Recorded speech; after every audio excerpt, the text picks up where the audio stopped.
हाय, मैं हूं विवेक और आप रहे हैं देख अपना ये channel.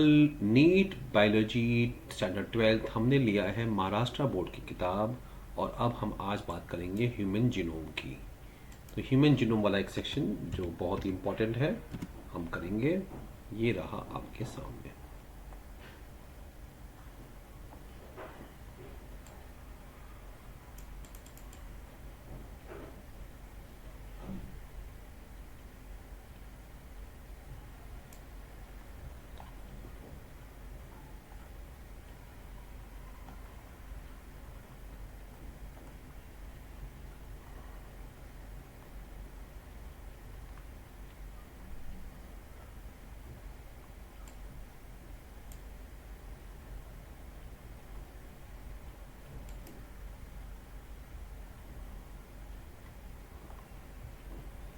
Origin and evolution of life, इसमें हम बात करेंगे what is origin, where was the first life form. एक पेन ले लीजिए, पेंसिल ले लीजिए और टेक्स्ट बुक ले लीजिए। इसको मैं पेज को अच्छे से आपको समझाऊंगा ताकि आपको अच्छे से समझ में आ जाए और आपको दिक्कत ना आए। जैसे कॉलेज में लेक्चर होता है वैसे ही हम इसे कोशिश करेंगे। ओके, ये नीट में आपको कम से कम 20 नंबर दिलवाएगा। डॉक्टर बनाने का आपका सपना पूरा हो सकता है इस चैप्टर के योगदान से। एवोल्यूशन क्या है, लाइफ फॉर्म कैसे फॉर्म हुआ, स्पीशीज कितने हैं, लैमार्क थ्योरी क्या है, स्पीशिएशन, स्पीशीज जो होता है ना, स्पीशिएशन क्या है वो समझाएंगे। और मैं वर्ड टू वर्ड करवाऊंगा आपको। ये देखिए, रेडी नहीं है, रेडी है और पैस्टर, लुइस पैस्टर साहब का एक्सपेरिमेंट। अब ये पैस्टर साहब ने क्या एक्सपेरिमेंट किया था, ब्रॉथ को बॉईल किया। हम इसी को देख के समझ जाएंगे डायग्राम को, है ना। फिर ब्रॉथ में वो remain free of bacteria boil कर दिया है, बैक्टीरिया मार दिया है। फिर वो कर्व नेक को बाहर निकाल दिया और जब निकाला तो वो टूट चुका है। अब वो माइक्रो ऑर्गेनिजम्स अंदर गए और वो अंदर जो ब्रॉथ मतलब जो ये मीडियम होता है, खाना खाते खिलाते हैं बैक्टीरिया को, जिस पे बैक्टीरिया ग्रो होता है।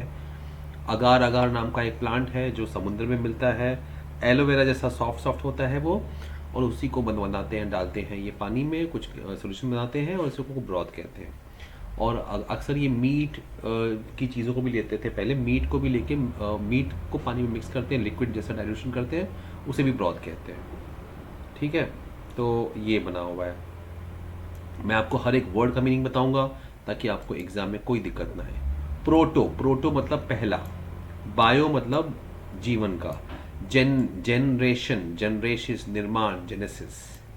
ठीक है, तो origin of life, living matter shows attributes और characters like respond. Living matter पत्थर रिस्पॉन्ड नहीं करता है, लिविंग मैटर रिस्पॉन्ड करता है, ग्रोथ करता है, मेटाबॉलिज्म होता है, एना एंड काटा, एना मतलब बढ़ना, काटा मतलब कैंची से काटा, एनर्जी, ट्रांसफॉर्मेशन एंड रिप्रोडक्शन। ठीक है, as far as original life is concern considered it has remained in enigma. Enigma मतलब सवाल, प्रश्न चिन्ह, है ना। For intellectuals at all times, हमेशा ये विवाद का विषय रहा है कि जीवन की शुरुआत कहाँ हुई। Biochemistry, astrobiology, geography, molecular biology, scientist इतना कुछ कर चुके हैं लेकिन अभी तक थेरीज और हाइपोथेसिस में फंसे हो गए। ठीक है, तो first theory, special creation. One day God created all of them. एक दिन all living organisms created by super natural power, एक दिन बैठ के बना दिया हुआ है सबको फटाफट। दूसरा, कॉस्मोजोइक, कॉस्मो मतलब आसमान, जोइक मतलब एनिमल। ठीक है, तो बोलते हैं कोई आसमान से आया था, किसी और ग्रह से आया था। पैनस्पर्मिया, पैन मतलब बाहर, अक्रॉस, स्पर्म मतलब जीवन का शुरुआत, है ना, बीज से हुई थी, तो स्पर्म है बीज। बोले कोई और प्लैनेट से माइक्रोस्पोर्स या माइक्रो ऑर्गेनिज्म के रूप में आया था, जिसको कॉस्मोजुआ बोलते हैं। कॉस्मो मतलब अंतरिक्ष, जुआ मतलब एनिमल, प्राणी। NASA has reported fossils of bacteria like organisms on piece of Martian rock recovered from Antarctica में एक रॉक गिला मार्स से और उसमें फॉसिल्स थे बैक्टीरिया जैसे ऑर्गेनिजम्स के। लेकिन ये एक्सप्लेन नहीं कर पाया कि बाकी प्लैनेट्स पे क्यों नहीं ग्रो होगा। ठीक है। तीसरा थ्योरी है बायोजेनेसिस, मतलब बायो से शुरू नहीं हुआ, ये स्पॉन्टेनियस जनरेशन हुआ। कि लाइफ कैसे जनरेट हुआ है, कुछ कुछ केमिकल्स थे जो आपस में इंटरेक्ट करते करते वो बन गए ऑर्गेनिजम्स। लेकिन इसको लुइस पैस्चर ने अपने एक्सपेरिमेंट्स और थ्योरी से रिजेक्ट कर दिया। ठीक है। अब बायोजेनेसिस कहता है कि ये हमेशा पहले वाले प्री एग्जिस्टिंग लिविंग ऑर्गेनिज्म से रिप्रोड्यूस करते हुए हैं, लेकिन वो ये नहीं बता पाया कि पहला वाला कब और कैसे पैदा हुआ था।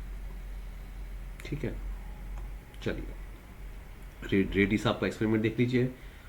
ढक्कन बंद है, कोई मक्खी नहीं है, कोई मैगॉट्स नहीं है। मक्खियाँ आ गई, मैगॉट्स आ गए, और ढक्कन खुला है तो मक्खी और मैगॉट्स आ जाते हैं। ठीक है, तो कहीं ना कहीं से तो कुछ ना कुछ आ रहा है, ये साबित करने के लिए। अब 5.2 chemical evolution self assembly theory, ये कहता है कि कॉम्बिनेशन हुआ कुछ केमिकल्स का, केमिकल रिएक्शन हुआ, बिजली कड़की वगैरह वगैरह, और इस सेल्फ असेंबली, खुद असेंबली हुई कुछ चीज़ों की, उसी से प्रोटीन्स बने।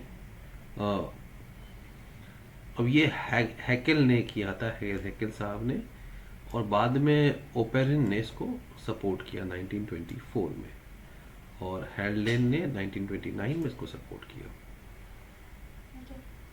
हाँ, आप आ जाना, ये शर्ट पहन लेना, ये वाला ये अरे शर्ट मुझे पहनना। अभी तिल लेके आ रहा हूँ, तो अब बाद में लेके आना, बाद तिल में तो ले- मैं अभी लाने जा रहा हूँ, बाद में ले आएंगे। मैं वहां नहीं जा रहा हूँ।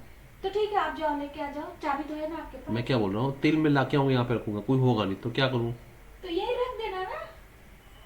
अब मुझे आओगे कैसे तो मालूम पड़ेगा बनाओगे। कब आना है कब नहीं आना है, क्या है आज प्रोग्राम, खाना खाना तो यही खा लूंगा, गाजर का हलवा बनाई हो, नहीं, मैं लेके आ गाजर जाऊंगा हलवा गाजर। पूरा नहीं खाना है, गाजर हलवा में थोड़ा लेके ला रही होगी, खत्म मत करना। देखो हमारी, तुम और सुनो, जोर से चिल्लाओगी तो भी बात नहीं होगी, तुम चिल्लाओगी। गाजर का हलवा कल के लिए नहीं रखना है, कल नया साल है, कोई भी चीज़ बासी नहीं यार रखना है। तो इसीलिए गाजर हलवा आज बनाए कि कल मुझे नहीं बनाना पड़े। अच्छा, और बाकी का सुनो सुनो, ठीक है, मंजूर है, मानता हूँ, चावल ले जाओ।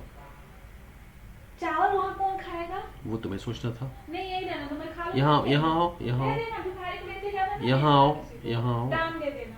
जाओ। यहाँ आओ, अब बचा तो हम तो नहीं कुछ करेंगे। तुम कुछ करो उसका। मैं तब फिर रहने को मैं आऊंगी। चिल्लाना बंद करो, नहीं तुम बाद में नहीं कर पाओगे, मैं बोल रही हूँ ना, बच्चे खाए हुए रहेंगे। बच्चे खाए हैं वहाँ पे।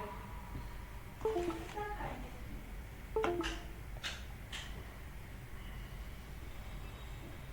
तो रेज, रेडिएशन, लाइटनिंग और वोल्केनिक हुआ, early molecules hydrocarbon, carbon hydrogen साथ में मिल गए, अमोनिया बना, मीथेन बना, वाटर बना, और बाद में इनका कंडेंसेशन, पॉलीमराइजेशन, ऑक्सीडेशन, रिडक्शन, ये सब केमिकल लोचा हुआ बोलते ना। और फिर इससे सिंपल मॉलिक्यूल्स बन गए, monosaccharides, amino acids, purines, pyrimidines, fatty acid, glycerol, और यही सब बेस होता है कार्बोहाइड्रेट्स, प्रोटीन्स, फैट्स का। फिर ये जमा हो गया पानी बॉटम में, और वहाँ पे हॉट डाइल्यूट सूप तैयार हो गया इन केमिकल्स का, प्रिमिटिव ब्रॉथ। और फ्री ऑक्सीजन और एंजाइम्स थे, ठीक है, और नॉन एंजाइमेटिक रिड्यूसिंग एटमॉस्फेयर था, तो इसलिए वो डिग्रेड नहीं हुए। और फिर फॉर्मेशन ऑफ कॉम्प्लेक्स कैसे हुआ, न्यूट्रल थे, फ्री फ्रॉम ऑक्सीजन थे। फिर पॉलीमराइजेशन हुआ और सिंपल मॉलिक्यूल्स जमा हुए, नए कॉम्प्लेक्स ऑर्गेनिज्म बनाने, ऑर्गेनिक मॉलिक्यूल्स बने, polysaccharides, fats, proteins, nucleosides, nucleotides. फिर ये पॉलीमराइजेशन जो हुआ, उनसे प्रोटोप्रोटीन्स, पहले वाले प्रोटीन्स बने, जो आगे चल के बड़े प्रोटीन हो गए। तो इसको कहते हैं, प्रोटीन को कहते हैं लैंडमार्क इन ओरिजिन। अब प्रोटीन आ गए, एंजाइम्स आ गए, तो उससे एंजाइम तो तेज करते हैं रेट ऑफ रिएक्शन बाकी चीज़ों का, तो वो बाकी वाले बढ़ गए। ऐसे इन्होंने समझाया। कोई डाउट हो तो प्लीज़ कमेंट में लिखिए, हम आपको एक्सप्लेन करेंगे। तो ये बोले बूंद बूंद से बनता सागर टाइप कुछ है। फिर न्यूक्लिक एसिड की बात करते हैं कि न्यूक्लियोटाइड्स बने थे, phosphoric acid, sugar, nitrogen base, 3 चीज़ होता है इसमें ना। फिर वो ज्वाइन हो गए, आरएनए बन गया, डीएनए बन गया, और वो सेल्फ रेप्लिकेट करता है। तो वो मुझे याद आ गया, एआई की बात चली ना, आर्टिफिशियल इंटेलिजेंस, रोबोट्स आजकल स्मार्ट होते जा रहे हैं, ऐसा ही कुछ। अच्छा, एक और है कि प्रोटोबायो मतलब जीवन, लाइफ, प्लांट सेल्स और एनिमल सेल्स कैसे हुए। तो nucleic acid inorganic organic form को लेके पकड़ के बैठ गया और बन गया एक सेल। वाओ। अब हम नहीं जानते कि इसमें से कौन सा सही कौन सा गलत है, लेकिन ये सब थेरीज है। प्रोटोबायोन्ट्स को एसर्वेशन, जमा होना, एग्रीगेशन, एग्रीगेट मतलब जमा होना, है ना। ऑपरिन इनको बोलते हैं को एसर्वेटेट्स, और सिडनी फॉक्स कहते हैं प्रोटोनॉइड, नॉइड मतलब लाइक की तरह, क्यूबॉइड, ऑइड प्रोटेनॉइड, प्रोटीन की तरह, या माइक्रोस्फीयर, माइक्रोस्फीयर बन गया, बहुत सारे केमिकल्स जमा हो गया।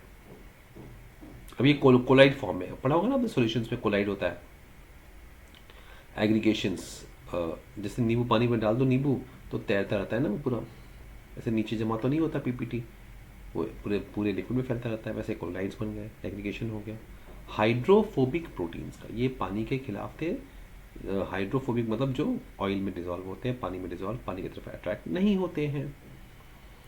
प्रोटीन्स बन गए, और लिपिड्स, लिपिड्स में लिपॉइड्स, प्रोटॉइड्स एंड लिपॉइड्स। फिर ये बड़े हो गए, बाकी का एटमॉस्फेयर से और पार्टिकल देने लग गए। फिर वो थर्मोडायनेमिकली अनस्टेबल हो गए कि फिर वो टूट गए, और टूटने से बडिंग हो गया, बड्स बन गए। तो माइक्रोस्फीयर्स आर प्रोटीनॉइड्स फॉर्म माइक्रोस्फीयर्स क्या है? प्रोटीनॉइड्स हैं जो कोलाइडल हाइड्रोफिलिक कॉम्प्लेक्स 6 से बने होते हैं, और वाटर मॉलिक्यूल होता है जिसके आसपास। ठीक है, अब ध्यान से देखिए, दो चीज़ ये कह रहे हैं साफ साफ, और ये दोनों अलग अलग डेफिनेशन दे रहे हैं, है ना। अब इनका बाहर का मेम्ब्रेन भी आ गया प्रीमोटिव मेम्ब्रेन की तरह। तो सिडनी फॉक्स साहब बता रहे हैं कि ये कैसे हुआ था माइक्रोस्फीयर्स। तो माइक्रोस्फीयर्स का ज़्यादा इंपॉर्टेंस है। डिफ्यूजन हुआ, ऑस्मोसिस हुआ, स्टेबल हो गए ज़्यादा, को एसर्वेट से ज़्यादा स्टेबल हो गए वो। अब ये दोनों नॉन लिविंग थे, और को एसर्वेट्स था लिपिड का, माइक्रोस्फीयर था प्रोटीन का, एग्रीगेट्स। ठीक है, अब they had some basic properties of living organisms such as growth and division, वो उनका शुरू हो चुका था। अब यही लोग टर्न होके ईओ मतलब पहले वाले, प्रोटो ईओ बायोन्स की तरफ बन गए। ऐसा कुछ विचित्र सी कहानी हमारे ये दो साहब लोग बताते हैं, ऑपेरिन साहब और सिडनी। तो आप याद रखिएगा, कोरेसिटिव्स और माइक्रोस्कोप पे सवाल आएगा आएगा आएगा। Formation of first cell, when RNA and DNA system developed, जब हो गए, दे लुक लाइक बैक्टीरिया और वायरसेस। फिर वो रेगुलेट करने लगा एक्टिविटीज को। पहला जो सेल था वो था एनएरोबिक, बिना ऑक्सीजन के। हेट्रोट्रोफिक मतलब वो किसी और से खाना खा रहा था, है ना। एनर्जी कहाँ से मिल रही थी? कीमो हेट्रोट्रोफिक प्रोसेस से, केमिकल्स को तोड़ तोड़ के यूज करके, है ना। फिर यूरे एंड मिलर्स एक्सपेरिमेंट, मिलर और उनके टीचर थे यूरे, इन्होंने एक एक्सपेरिमेंट किया और ये बहुत फेमस हुआ। ठीक है, इन्होंने साबित करने की कोशिश की। इन्होंने स्पार्क डिस्चार्ज अपैरेटस बनाया जिसमें स्पार्क आता था, उसको स्टेरलाइज किया, इवैक्यूएट निकाल, सब कुछ निकाल दिया। फिर मीथेन, अमोनिया और हाइड्रोजन को भरा इस रेशियो में 1:2। Methane, ammonia, hydrogen 1:2। मीथेन कम था, ammonia double gas, hydrogen double gas. Tube was connected to the chamber, water vapour वाला भी उसको डाल दिया। लाइटनिंग इफेक्ट किया, electric discharge carbon arc spark से। इवेपोरेशन प्रेसिपिटेशन भी किया था, हीटिंग को करके मैंटल को हीट किया, कंडेंसर को कंडेंस करके। कंडेंसर भी था ठंडा करने के लिए, हीटर भी था गर्म करने के लिए। देखिए, कंडेंसर गर्म कर रहा है, वो पानी जो कंडेंस कर देता है। एक वैक्यूम पंप लगा हुआ है, अंदर ये केमिकल गैस डाल दिए हैं, इलेक्ट्रोड से उन्होंने सब कुछ कर दिया। ठीक है, अब इसमें क्या है? मीथेन है, कम है, ठीक है, हाइड्रोजन गैस है, अमोनिया है। अब क्या हुआ है कि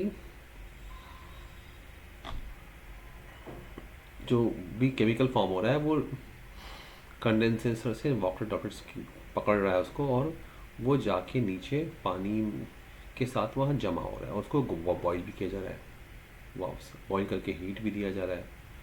तो भाई तुमको ठंडा चाहिए ठंडा, गर्म चाहिए गर्म, जो चाहिए तुम ले लो और देखो कुछ तो मैजिक होगा। अगर पहले ऐसा हुआ था तो आज भी होगा। अब ऑपरेन हेल्डेन थ्योरी और मिलर यूरे एक्सपेरिमेंट ने बताया कि क्या चल रहा था। Like begets like, like like को पैदा करता है, बिगेट्स लाता है, बी गेट गेट लेके आता है, begets necessitates presence of stable genetic material cell. अब इसे बोलते हैं जेनेटिक मटेरियल होना चाहिए, डीएनए और सेल होना चाहिए, तो ही तो जीवन बढ़ेगा। अब कुछ चीज़ें हैं प्रोटीन में, एंजाइम्स, जो केमिकल रिएक्शन को हेल्प करती है। तो 1980 में एल्टमैन, सिडनी एल्टमैन और थॉमस चेक, अब ये नाम पड़ेगा एल्टमैन चेक, उन्होंने इंडिपेंडेंटली फाइल किया कि डीएनए भी, आरएनए भी एंजाइम की तरह काम करता है। वाह, ये इंटरेस्टिंग बात है। तो वो बायोकैटलिस्ट बनते हैं। तो ये इनको बोलते हैं राइबो, आरएनए एंजाइम्स, राइबोजाइम्स। क्या बात है, सही वर्ड यूज़ किया है। इसके लिए उनको नोबेल प्राइज दिया गया था 1989 में केमिस्ट्री में। अब इससे आरएनए वर्ल्ड हाइपोथेसिस को सपोर्ट मिल गया। बोले ये न्यूक्लिक एसिड आरएनए से बना था। ये कार्ल वूज, क्रिक, वॉटसन क्रिक वाले वो, और ये ऑर्गेल ने 1960 में कहा था कि nucleic acid is important for the growth, मतलब for the origin of the life. अब आरएनए हर जगह मौजूद रहता है, स्ट्रक्चर संबंधित होता है, डीएनए का हाफ होता है ना, और उसमें म्यूटेशन, रेप्लिकेशन सब कुछ हो जाता है अच्छा आसानी से। आज तो हमने बायो में यही देखा है। अच्छा, फिर एसिटाइल को एंजाइम ए, ये बहुत अच्छा, ये बायोमोलिक्यूल है, उसमें न्यूक्लियोटाइड होता है। अब इसका एविडेंस है राइबोसोम में ये प्रेजेंट है, और राइबोसोम में ट्रांसलेशन का प्रोसेस जो है वो आरएनए कैटलाइज करता है, कोई और एंजाइम कैटलाइज नहीं करता है। तो ये मॉलिक्यूल्स रिपीटेड रेप्लिकेशन, म्यूटेशन करके अलग अलग वैरायटी फॉर्म किए उन्होंने आरएनए का, ऐसा बोला गया है। फिर उन्होंने अपना प्रोटीन कोड डेवलप किया होगा, सरवाइव किया होगा, और एक डबल स्टैंडर्ड भी बन गया होगा। बस यही हमारे पास एक इनका थ्योरी है। बहुत ही इंटरेस्टिंग थ्योरी है, डिटेल में थ्योरी है। चलिए 5.3 ऑर्गेनिक एवोल्यूशन। एक ब्रेक ले लीजिए, 2 मिनट का, पानी पी लीजिए। बहुत ज़रूरी है आपको पानी पीना, ब्रेक लेना, वरना लगातार पढ़ने से आप कोई समझ में नहीं आएगा। हम देखते हैं कितने पेजेस की है। 5.3 है, ऑर्गेनिक एवोल्यूशन की बात चलेगी, डार्विन साहब की। 5.4 में डार्विनिज्म आएगा। 5.5 में म्यूटेशन की थ्योरी आ रही है ना, और 5.6 में मॉडर्न थ्योरी है जो सब कुछ सिंथेसाइज करके बना हुआ है।